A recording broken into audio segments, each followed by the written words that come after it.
adjusting. Madison asks, as an email marketer, I say email is not dead. Do you think email will be more or less relevant in 3 to 5 years? Madison, great question. 3 to 5 years, it's always hard to predict that way out, but I'll get to that part. And before I actually answer this question, I just want to give a huge shout out to the Vayner Nation for supporting this show. I'm really enjoying it. I was super bummed about Friday night, so I apologize. I think I tweeted that I was gonna have it. I let some people down. I hate letting people down. Email is definitely not dead. I would say that email right now, I like marketing in the year that we live in. So I would say right now that email is a very killer app. Now, are open rates at 90% like I had in 1997? Absolutely not.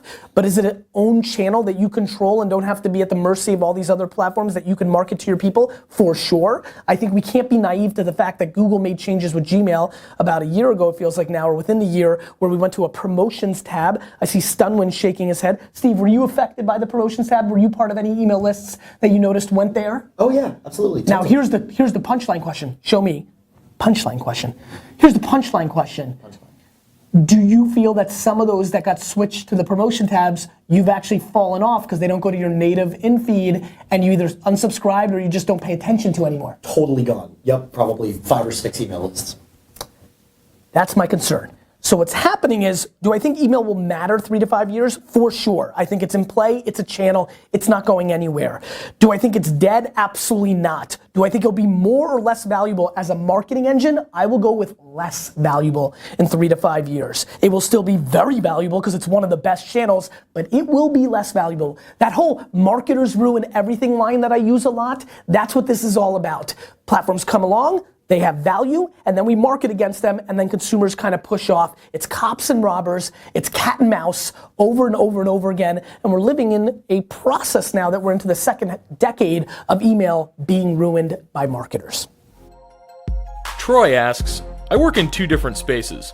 How do I use social media platforms so that I'm not confusing my audience? Troy, this is a very simple question. You adjust to the platform at hand. So we're going very detailed on this show. For Twitter, the way you don't confuse them if you're talking about 2 different things, a la business and wine talk, is you create 2 different channels and you have an @Wine Library account and you have an @GaryVaynerchuk account, GaryVee, and that's what I did. Or you just become so branded in both that you feel comfortable being kind of a Renaissance man or woman and you can go that route.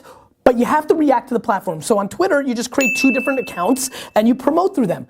On Facebook though, the targeting capabilities allows you to just be yourself and talk to people that you can plan to people that are 25 to 45 that are into wine, and you put out a wine content and they'll like that. And 22 to 27 that are into podcasts, and you do that, and then they want